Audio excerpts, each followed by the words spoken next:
Hello बच्चों, let's read the question.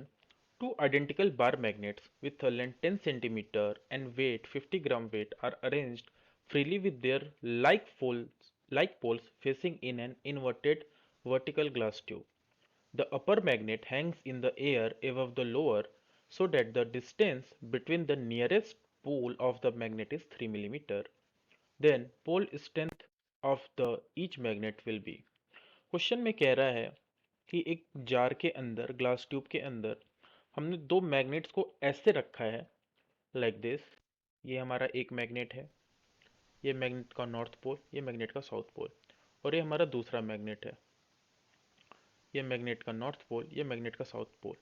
क्योंकि magnet के जो दोनों लाइक फेसेस हैं वो एक दूसरे को फेस कर रहे हैं, तो इनके बीच में फोर्स ऑफ रिपल्शन एक्ट कर रहा होगा। इनके बीच में रिपल्शन का जो फोर्स है वो एक्ट कर रहा होगा। लेकिन चूंकि वर्टिकल पोजीशन में रखी गई है तो बॉडी का जो मास है वो इस पोल का, ये चूंकि सरफेस पे रखा हुआ है और ये हैंग कर रहा है ये वाला, तो इसका मास नीचे की तरफ एक्ट कर रहा होगा।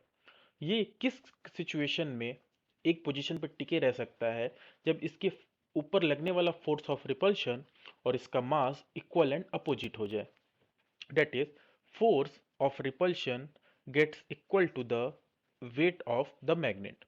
अब हमें पूछ रहा है कि अगर इस सिचुएशन में इनके बीच की जो डिस्टेंस है वो 3 मिलीमीटर रह जाती है तो इनकी पोल स्ट्रेंथ की वैल्यू क्या होगी।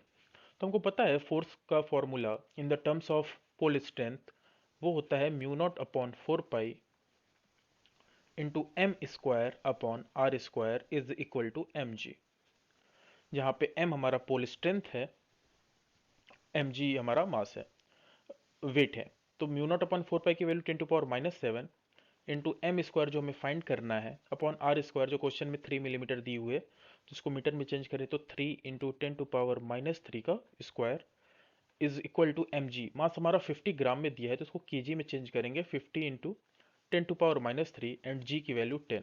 यहाँ से हम जब सॉल्व करेंगे तो हमारा जो पोल स्ट्रेंथ की वैल्यू आएगी that will be 6.64 ampere metre.